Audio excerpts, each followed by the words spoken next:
So with that, we're going to take Paul Mazzina. Paul, you want to come table? And then after that, Raphael Mikado.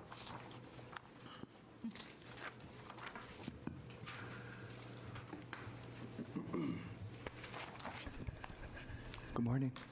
Thank you, and I appreciate this opportunity to speak with you. And I have the handout for you that I gave you, and I coincidentally went to the with Mayor Bukewicz I was at the Milwaukee County Intergovernmental Cooperation Council meeting last Monday. That's the Milwaukee County Intergovernmental Cooperation Council meeting. It's the county level, and they bring all the municipalities together to discuss important issues. And coincidentally, Chief Medical Examiner from the Milwaukee County Medical Examiner's Office, Brian Peterson, was speaking. And I happened to record it, and I posted that video on YouTube, and I have a link. I hope Chris will post my document attach it to the file, because I have a live link to the video in the file that should be posted, which I'll give you. And so that's as a background, and we saw, commensurate with the release of the 2019 data, we saw some stories in the press, the Journal, and Alderman Murphy was quoted in the Milwaukee Neighborhood News Service as well. And in the Journal story, they mentioned that 17 of the 407 overdose deaths were classified as suicides. So what they're telling us is that the other 390 deaths were, quote, accidents. And I just have to call your attention to the fact that these are not accidents. These are predictable outcomes that occur when the government attempts to control what people put in their bodies. And you've heard me speak about this before. I'm talking about the war on drugs. The government has asserted the right to control what people can put in our bodies. It's completely contrary to the Constitution, Declaration of Independence, and principles of human freedom that association of people calling themselves government could assert the right to control what you and I freely choose to put in our bodies. But that is what they have done. They didn't ask our permission. It wasn't like alcohol prohibition, where the government acknowledged that we had a right to consume these substances. The government has usurped that right and is using monopoly of force and coercion, is attempting to enforce that. And the reason I'm bringing this up is because Alderman Murphy talks about measurements, and we see the legislation coming up before the state now to allocate money to count, who's taking what's happening with the amphetamines and opioids. But what you're not measuring is you're not measuring the impact of this war on drugs. And that's what is so evident when we look at this data. 390 people died accidentally. They died accidentally because they cannot go to a regulated source of known purity and dosage. They can't go to a source where the substance has been measured and quantified and clean and just get what they want and need and want to take. No, the government is stepping in and saying, we are asserting the right to control what you can put in your body, and we'll put you in a cage if you disagree with us. Or we'll violently knock your door down, or whatever they do.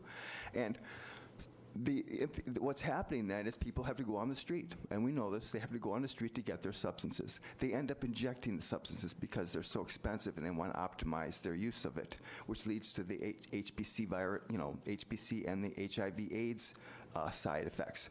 People that are selling and buying are heavily armed. There's lots of money, cash, and you talk to Dr. Peterson, Chief Morales, D.A. Chisholm. You read the newspapers, you know that there's a nexus of guns, violence, drugs, and death, because the profits are insane and tempting for people who are struggling for other ways to make a living. And so what I'm getting at, again, with the data analysis, is that you're not counting. You want to measure how many people do we put in residential care, how many people did we give Narcan to, these aspects of it, but you're not counting the negative effects of persisting in attempting to execute policies, a program, the war on drugs. You're not measuring the negative effects of continuing to do this. This has been happening in the city of Milwaukee for 50 years now. And Alderman Murphy, cut me off if I'm going too long, sir.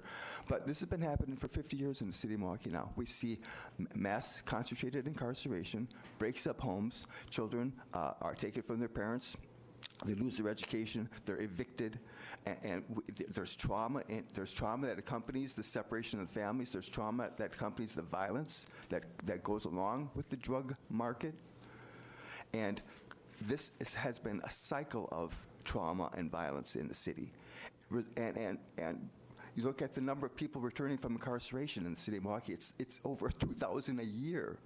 People's lives that have been messed up, and not everyone was a nonviolent drug offender, but the drugs and the money bring together the guns and the violence. And so I'm trying to raise your awareness. I'll pass out some information about this, but I'm asking you, and I know this wasn't in your mandate, so when this task force was committed to look at the criminal justice system, to look at the criminalization of the substance, it's not in your mandate, but I'm telling you that by continuing to ignore it, you are really putting yourself behind the eight ball. And that's what Dr. Peterson said in his testimony. I'll give you a couple quick quotes. And again, Alderman, just let me know if give me 30 seconds or something. Sure. when you want me to stop.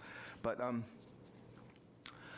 I ask you to please look at the electronic version of the document. It has a link to the video. It's 15 minutes. Dr. Peterson speaking the cold hard facts at this meeting, and Mayor Bukowitz was there, and we heard him. Let me see if I can jump to some of his quotes here. He says, "We actually had the highest number of overdoses ever in Milwaukee County last year. I don't see any end in sight to that.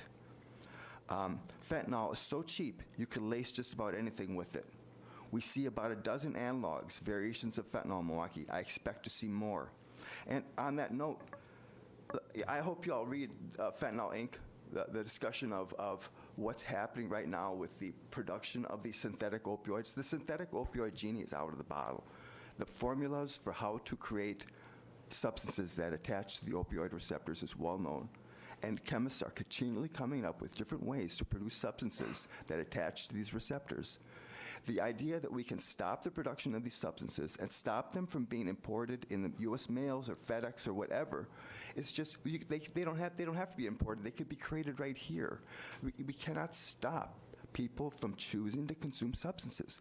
We're denying the law of supply and demand by attempting to enforce the Controlled Substances Act. We're pretending that we can just turn the switch off and stop people. And we're measuring our results. Alderman Murphy was quoted in Neighborhood News Service. Our goal is to get more and more people into treatment. And on the surface, that sounds good, but it's supporting the emergence of a for-profit medical, mental health, pharmaceutical, industrial complex. These nonprofit organizations, some of them, Oxford House is a nonprofit, but some of these organizations are for-profit, providing these treatment services. And the pharmaceutical companies are selling the Suboxone and buprenorphine, and I can't never pronounce that right, but it's a complex situation. It's the goal. Instead of the goal being let's get more and more people in the treatment, how about the goal being let's teach people about these dangerous substances. Let's empower people from the time they're this big to understand that they're the masters of their own bodies. That is their natural, inherent, inalienable right to be the master of their own body. The buck stops with you. Take responsibility for what you do, and we will support you. I'll wrap it up. I appreciate you, sir. We will support you. A more legitimate and reasonable goal would be to say, stop the antagonism between government and the people. People attempting to exercise their legitimate freedom and government asserting, no, you don't have that right. We have to step up and look at the measurement of the collateral damage that's being done by persisting in the current prosecution of the war on drugs. And thank you, sir. I really appreciate you giving me such time. Thanks, Paul. Raphael,